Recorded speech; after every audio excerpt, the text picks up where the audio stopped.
Sa bawat pag-ikot ng oras ay siya ring pag-ikot ng mundo.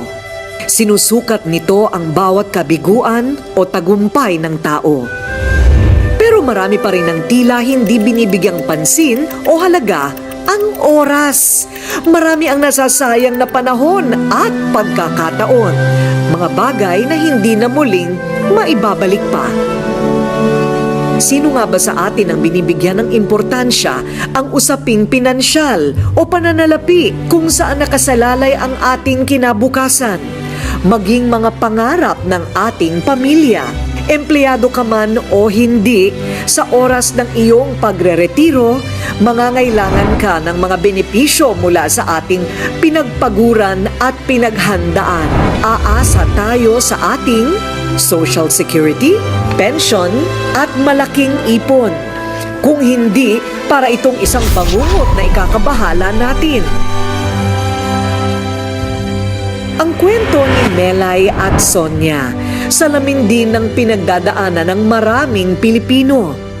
Simpleng may bahay si Melay, 48 years old, at 10 taon na sa pagkakarinderya. Mula noon, nagtabi siya ng 67 pesos kada araw. At makalipas ang 10 taon, nakapag-ipon si Aling Melay ng 420,740 pesos. Masipag, matipid at masinop si Melay. Inilaan ni Melay ang kanyang naipon sa tamang pag-i-invest, kumuha ng long-term care, life insurance at educational savings para sa kanyang 3 anak. At nahikayat din bumili ng shares sa stocks at mutual funds. Ang 2,000 pesos na kada buwan sa mutual funds ni Melay ay lalago ng 11 million pesos pagkalipas ng 35 years. Para daw ito sa kinabukasan ng kanyang pamilya.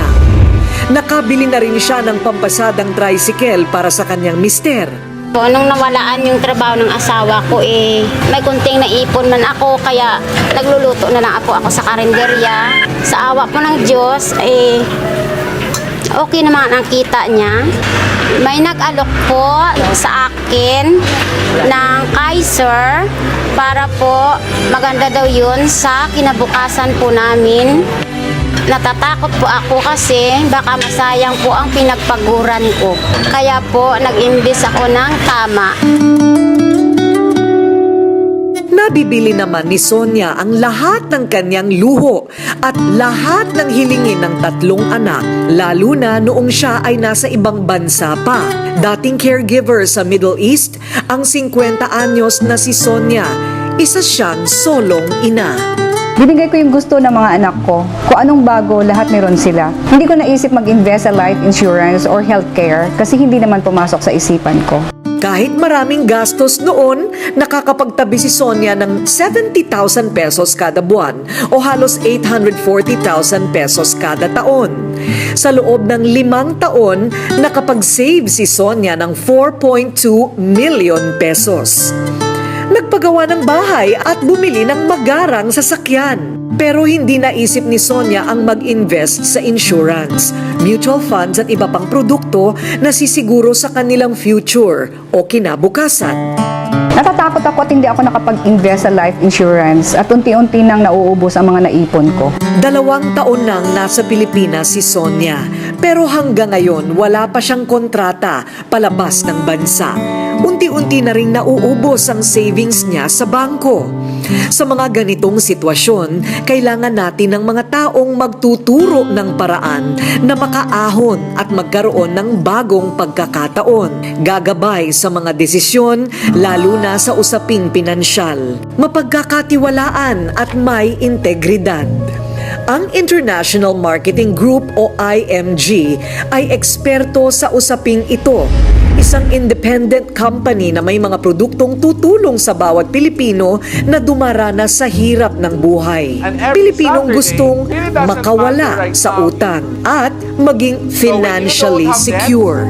In terms of investment and savings, the most important ally would be time. So in investment, savings, the most important thing is time. Because a lot of small money eventually become big. But no matter how big the money is, if you don't have the time, it will never grow. If you let time pass by without saving money, then you will lose not only the money itself, but the future of what money can bring to you. The longer the time you need, the less money you need to invest to reach your financial goals. But the shorter the time you have, then the more money you need to invest to reach your financial goals. Nais ng IMG na ibahagi sa mga Pilipino ang mga estratehiya at mahahalagang hakbang para matutong makapag-ipon at iwanan ang pagwawaldas o pagsasayang ng oras sa mga pansamantala at panandaliang bagay. Tutulungan ka ng IMG na pagandahin ang takbo ng iyong pananalapi. Siguraduhing may sapat na proteksyon gaya ng pagkakaroon ng insurance, pagkakaroon ng emergency funds o savings na 3 buwan na income. I-manage ang mga utang at makakawala dito at magsimula na makapag-ipon ng pangmatagalan. Anong direksyon ang tatahakin mo? Magsasayang ka pa ba ng oras o panahon? Kailan ka kikilos? Palilipasin mo bang muli ang napakabilis na takbo ng oras? Nasa kamay mo ang desisyon. At posibleng ang tamang oras para makapagsimula ay oras na tumatakbo na ngayon.